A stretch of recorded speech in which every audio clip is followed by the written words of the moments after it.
Okay, so now we're going to answer this question that is about a 3-point cross. Yeah, so the question is create a genetic map from the following results of a 3-point cross. Okay, so in these type of questions, if you watch the videos, I show an example of a 3-point cross, and here you will see generally this type of tables that are very easy to interpret. I'm just going to give you some steps of how to do it. And if you understand the logic, this question, you don't have to solve this exercise, all the procedure.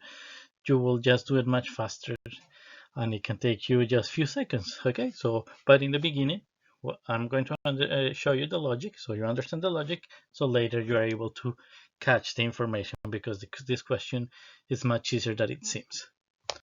Okay, to start, we're going to review a little bit what are the features of a 3-point cross. So in the video lecture, we watch this. Yeah, that here instead of having uh, 2 genes, we have 3 genes. So here is, in this case, is A, C, and B. This is not the correct order of the exercise. This is just a diagram that I took from your textbook. And if you see here, you're going to have 3 outcomes, that you're going to have a parental, you're going to have another parental, and you're going to have different type of recombinants. Yeah.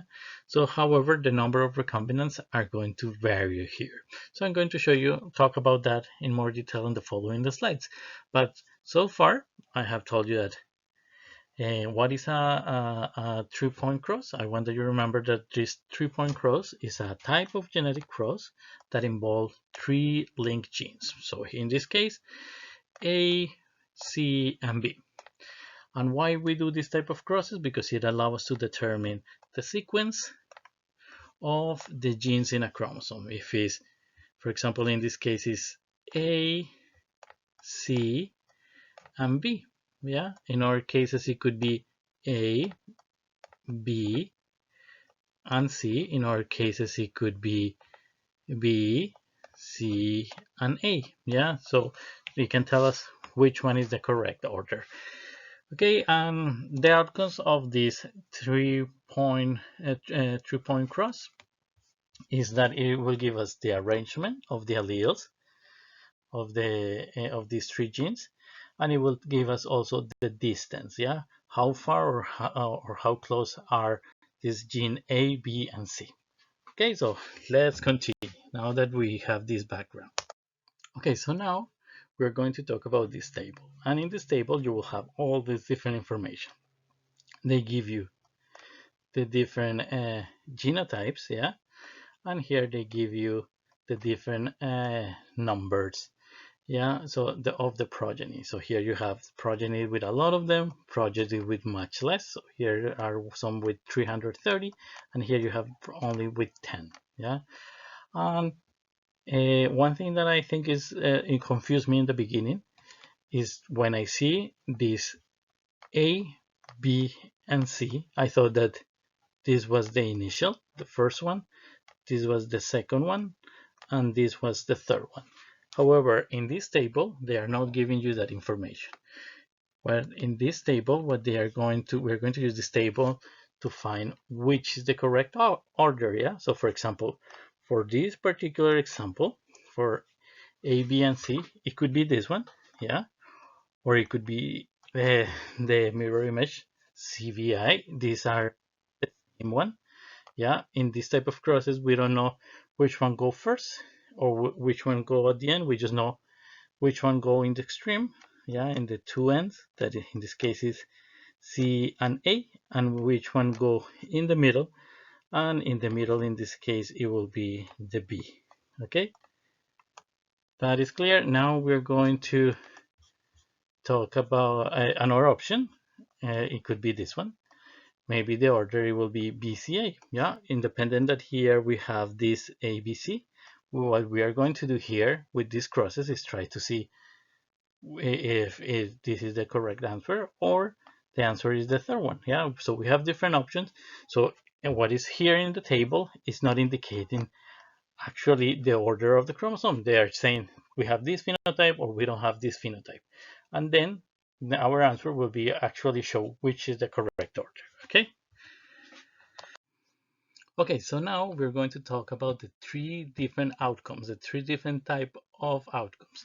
So here you see the three different types, and if you add the types, there will be two that will be parentals, look similar to a parental, two that are double crossover, and four that are single crossover. So if you add all of these ones, they will be 2 plus 4, it will be 8. So the outcomes of the uh, 3-point crossover are 8 possible arrangements of these three different genes. So let me show you the three types. So here you have the one that is the most common. So the progeny, after you make the cross, most of them will look similar to the parental. So it will have the highest number in the progeny. So most of them will look like the parental. So you see here A, C, B, and plus plus. One will be all blue and one will be all green in this schematic. So here you see a parental here, and you see the other parental. Yeah. So this will be the most common. So you will have two parentals, one that is the blue one and the other one that is the green one. Okay, so this is the first group. The second group is the opposite, is the double crossover. That in this case, the one that have double crossover will be the one with the lowest number. And why are the one with the double lowest number? Because a double crossover is something that doesn't happen very often. A single crossover is like winning the lottery. You can buy it multiple times, but maybe if you are lucky, very few people win the lottery. A double crossover is like winning the lottery twice. Yeah. So you cut not only here, but you also cut here. And for that reason, here in the middle gene, yeah, the middle component, you will find a double crossover. So this is why, well, the parental will be most of the progeny that you will find in the table. This is why you have 300 in some of them in the table, and we will give it a look later. You will have some of them that are only 10, yeah, because there are very few that are double crossover. So okay, so we already talked about two groups that are the parentals, that are the highest number of the progeny. We also talk about the double crossover that are the lowest number, and they will be the one that are located in the middle. And finally, the last one is the one that have four different types that are the single crossover. So here you can see the four type of single crossover. So well, here you have the two type of double crossover. We have 1 and 2. The two type of parentals. Here you have four type of single crossover. So let me count it: 1, 2, 3, and 4. So well, here you have one cut here, another cut here, one cut here, another cut here. Here you have only one here, one here, one here, and one here. Yeah. And while the double crossover were located in the middle, this one will be located at one of the extremes, at one of the ends. So here, for example, or here in this area. Good. And this one will have an intermediate number. So in the table, you will see that this one will have around 300. Yeah, 300. This one will have around 10 for this exercise, and this one will have between 60 and 100. Yeah, so you will find definitely different numbers, and I told you why, because here in the parental there is no crossover. That is the most common thing. Then a single crossover, it could happen. There are different types. Yeah, there are four different types that can happen, and the less likely to happen is the double crossover, that it will be two events of crossover that happen very few times. Okay, so now that we know what is a crossover, why we do it, and the outcomes that are these three different ones, now we're going to go back into the table to try to analyze the data and I'm going to give you all the steps to solve a 3-point crossover, a 3-point cross. Okay, so here we have again the table, and now we are going to locate these different types of outcomes, and I'm going to tell you how we're going to do that. So we're going to first, every time that you have these 3-point crosses, we're going to identify the parentals. Pretty easy how we do it. we're going to see which one are the largest and which one are the smaller. And I remind you, the largest are going to be the parentals, that there will be two. The lowest will be the double crossover, and the intermediate, yeah, they will be the single crossover. So if you want, you can stop the video and find it now, or you can find it later. The second step, here you see the two lowest, here and here. If you already stopped the video, you see it, these are the lowest. Those one are going to give you this here, this DOC, DCO, sorry, dyslexia. They might had a dyslexia, and clear you see that is here. So this double crossover, you have to compare those ones, yeah, compare them with the parentals that are sure that you compare it here. So first step and second step, and from there you're going to have the gene that is in the middle. I'm also now going to show you that later, that the gene in the middle, when you compare that, will be A.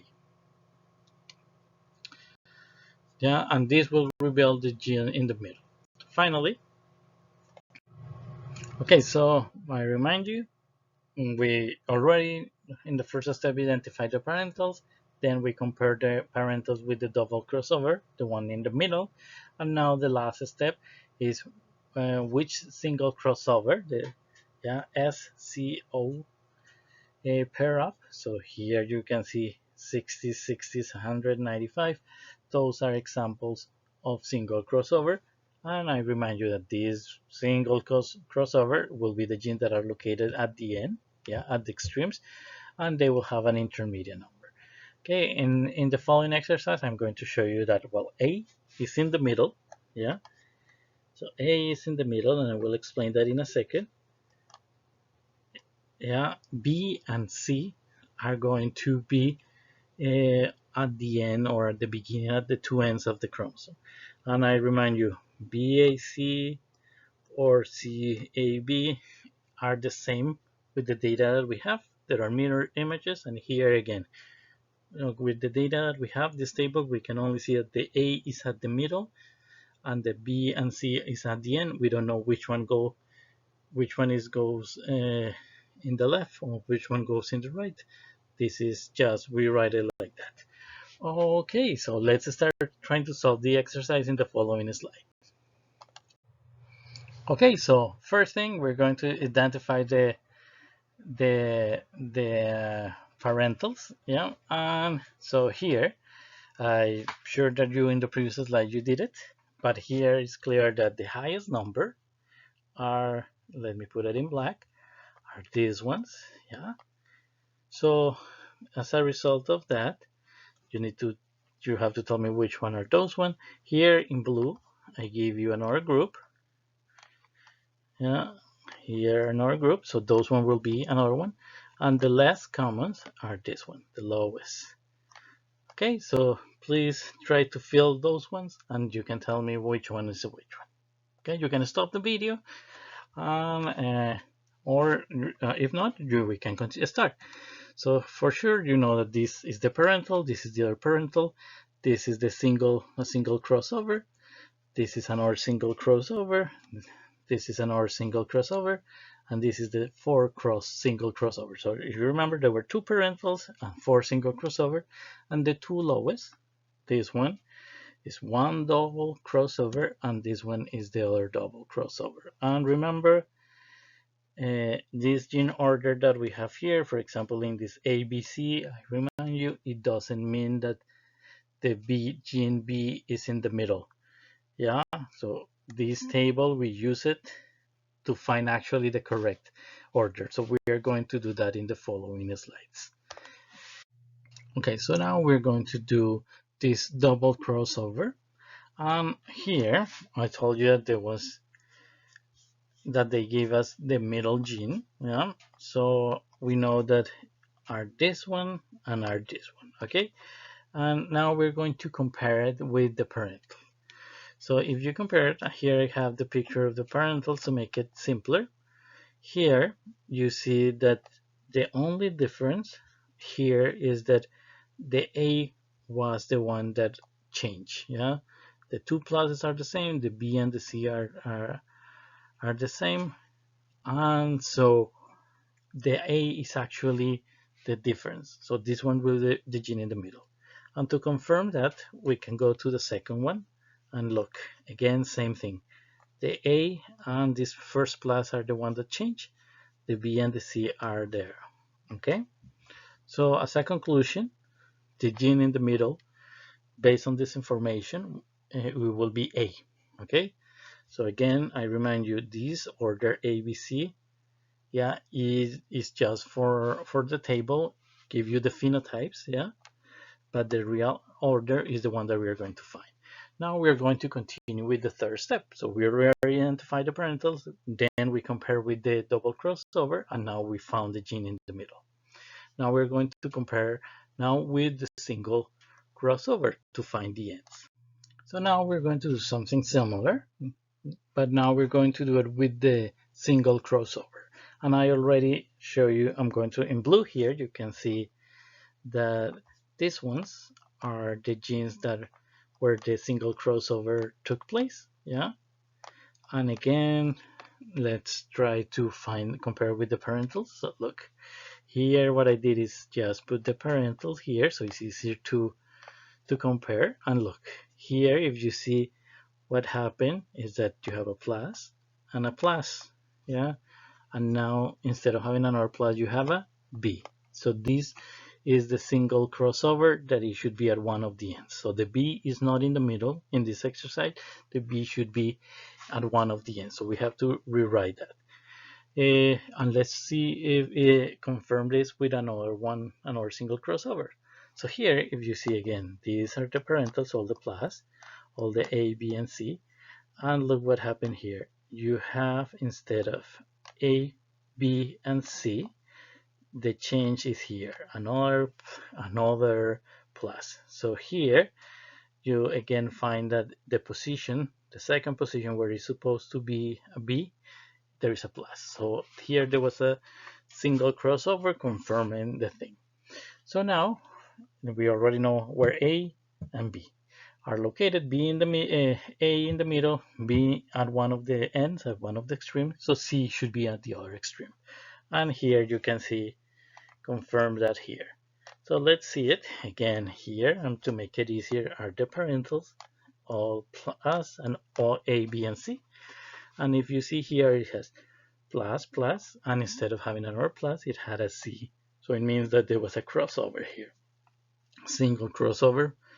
And if you see the next one, again, parental here, all the pluses, parental here's ABC.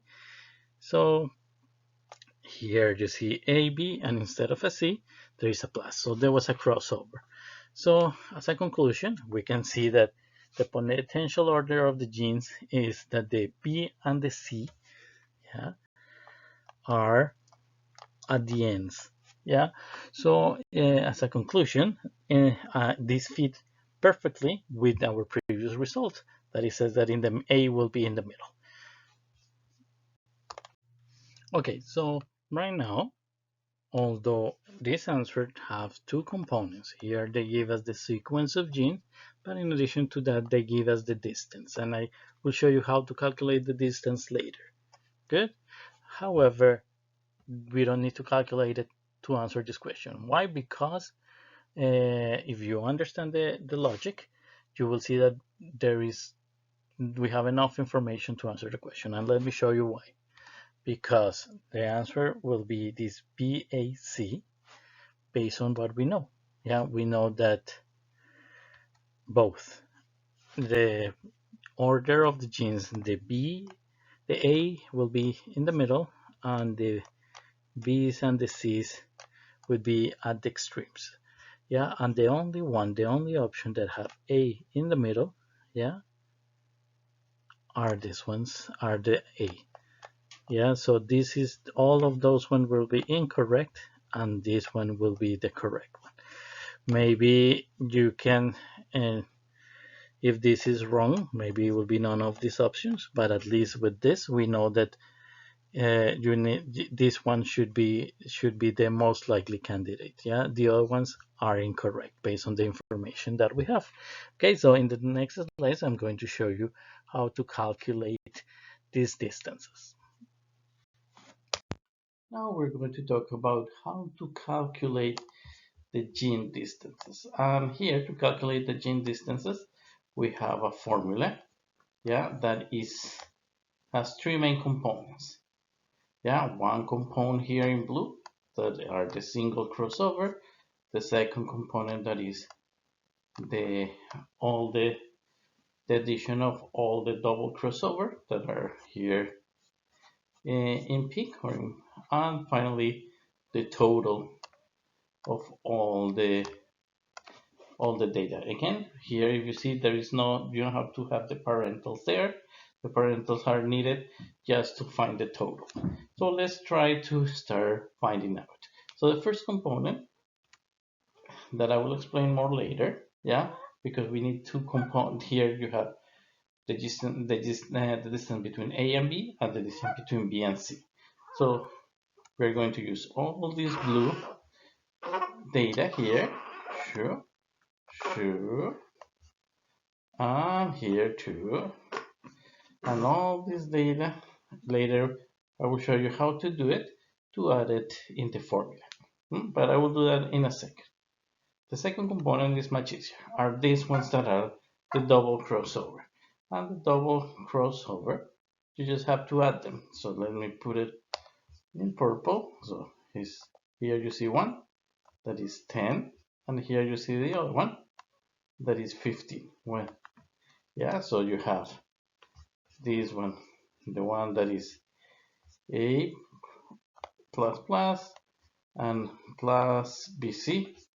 Yeah, and you add them, the values, and that will be 10 plus 15, so that will be 25. So pretty easy.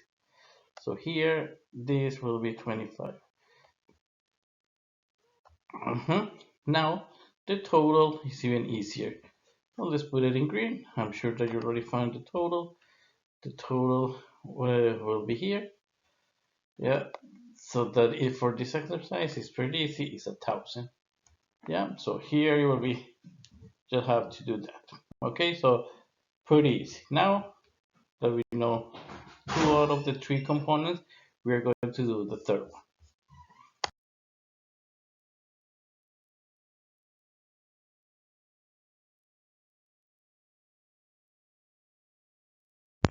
So now let's try to answer the first section of this equation. So here, if you see, there is this clear pattern.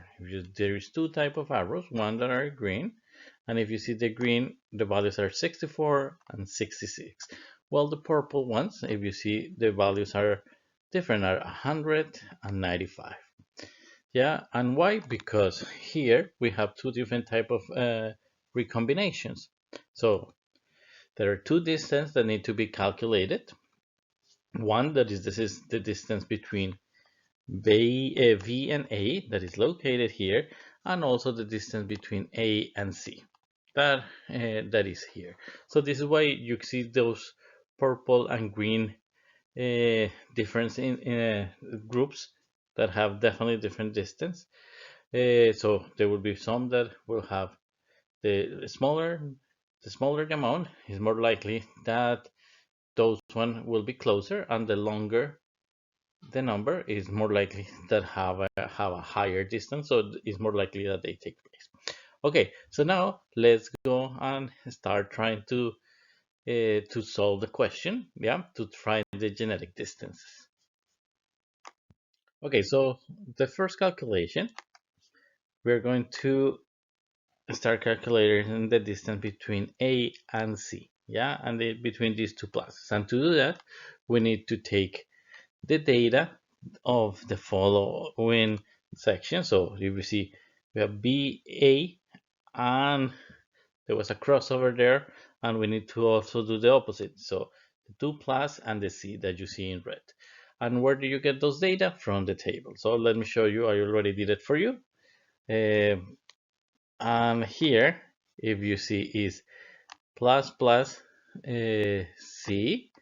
that is 100, and let me show it where it is located. Here it is. And if you see, by luck, we have it in a similar order to the one that is on the table. However, if you go and look for the next one, here, that is the correct order, BA plus, here this was switched. And why it was switched? Because, as I have repeated multiple times, this table is not telling you the order of the genes. It's just giving you information about if that phenotype is there or not. Now we know that actually the order will be that one. So that A is in the middle and V is in the extreme, and that plus it will be in the other extreme. And that is where you get uh, those values. Okay, so now to calculate the distance between C and A, we just need to apply the formula. So let's apply it together. So here, just to walk you through this, here you have the 100 and the 95, yeah, those ones that are the single crossover. Then you have these 25 that come from the double crossover that we already had, the 10 and the 15. Yeah, and finally the value of the total of the progeny, that it will be 1,000. So here you see the 1,000. You can see, let me put it in green for you in case that you need to remember. Here, if you remember, I'm going to put here the double crossover. Yeah, and if you add 10 plus 15, you get 25. And as a result of that, you can get the gene distance. And you can ask Nicholas, why we have 100 here that is not in the formula, depending if you want to have that in frequencies or you want to have it in centimorgans. So here, if you have it, if you multiply it by 100, you will have the frequency. If you multiply by 100, you will have it in centimorgans. Okay, so here the distance will be 22 centimorgans. Okay, so now let's try to calculate the other one. Yeah, now we're going to calculate the distance between B and A.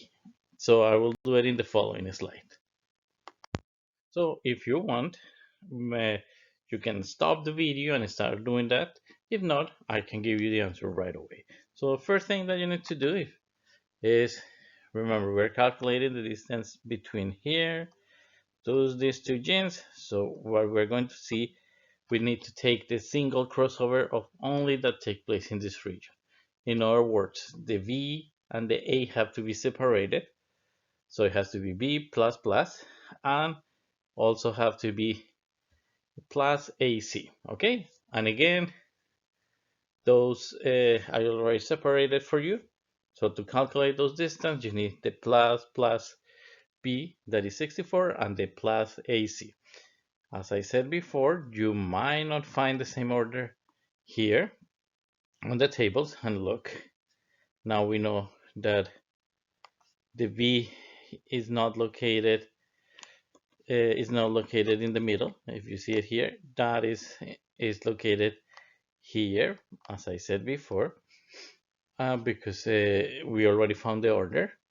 And if you see the second one, now we know that the A is actually in the middle. Okay, so again, this table don't give us the order. Yeah, it just shows us the phenotypes, so we find the order. So now let's apply the formula. If you want, again, you can stop the video and try to solve it by yourself, and then we can check it. If not, I will give you the answer right away. So here we have the values. Here you have the 64 and the 66 that from the single crossover, all the double crossover. So here there are, again, in purple 10 plus 15, 25, and in green we have the progeny, that is 1,000, that you can see it here. And again, as last time, you might be asking Nicholas, why do you have this 100? Again, if you wanted to have a frequency or if you wanted to have it in centimorgan. Here in the answer, they just wanted to show you in centimorgan. So here you have the value is 15.5 centimorgan. So now that we solved this exercise that it looks so complicated, I have to watch these and practice this several times to understand it. So feel free to watch this video and practice a lot. But let me show you now the answer. So the answer here, if you remember, in the beginning of the exercise, we found that very quick because of the double crossovers, the one that have the lowest value, we found when we compare with the parentals, we found that the A has to be in the middle. So right away, we know that this should be incorrect, or the other option is this one, yeah.